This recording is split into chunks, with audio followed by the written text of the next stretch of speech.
where I was supposedly locked in a room so I couldn't go out and get my hair cut. That was one thing. Because my hair, we've been on the road for a while, a month or something. And it's long, it's long now, I know. I've got to have my hair cut now. We had coffee with Colin Hart, their tour manager, and they had a conversation in front of me about this supposed experience where Ritchie posted Colin at the door to prevent him from leaving and getting a haircut. And Ritchie said he snuck out a window, when in actuality, he just went shopping with his wife that day, saw a barber shop, thought his hair was too long, and nipped in to get a trim. But the best part of not the real part of the story, not the made up, guard part, is really funny. Tell him what happened when you got on stage that night and Ritchie hadn't seen you yet. Oh yeah, no. we never used to see each other until showtime. And of course, they did the opening song, the intro to Eyes of the World. And when I walked on, he turned towards me.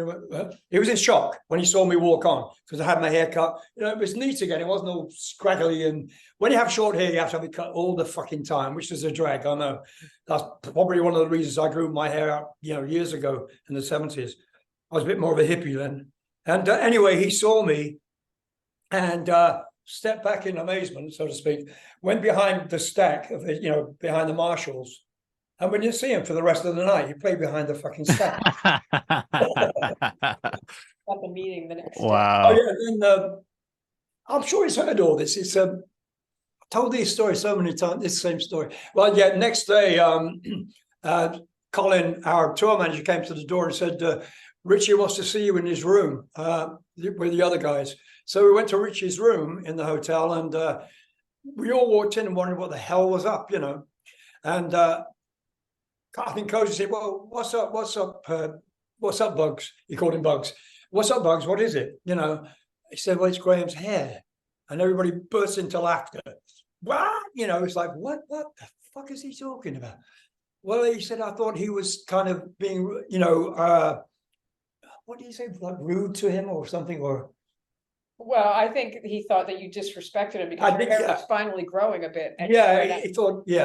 He thought I disrespected his opinion of me getting a haircut to look more like him, I guess. I don't know. But that was it. And everybody just, you kidding? That's great. Who the hell cares? But, he could be bloody bald for all they cared, And,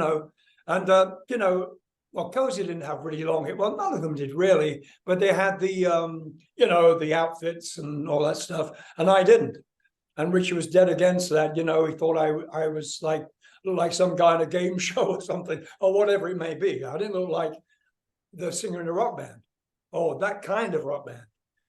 I was almost too clean looking, but it's the way it's the way I sing, not the way I freaking look, And everybody just was dead against what Ritchie was saying.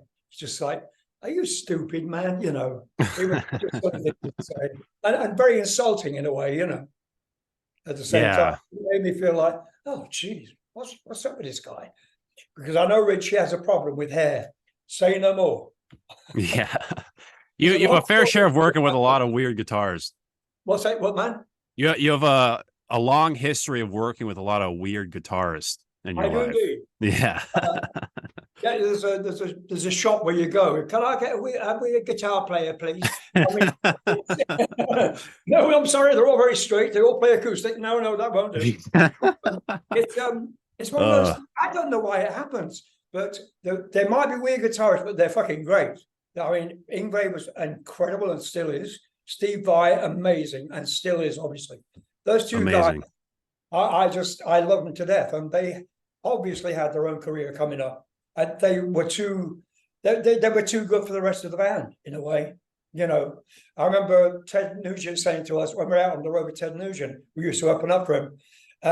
He said he came in the dressing room after our first show with him, and he points towards me and he says, "Hey," and then to Yngwie, "Don't get rid of him." Because Yngwie was the best player in the fucking band. Oh, fuck yeah. And Jan Uvi, the two players were Jan Uvi, the drummer, and Yngwie Malmsteen. The rest of the guys, I can't say little of them enough. They just good enough. Wow. I rejected them being in the band at the beginning, but we had to put a band together for the record company. It had to be done like tomorrow.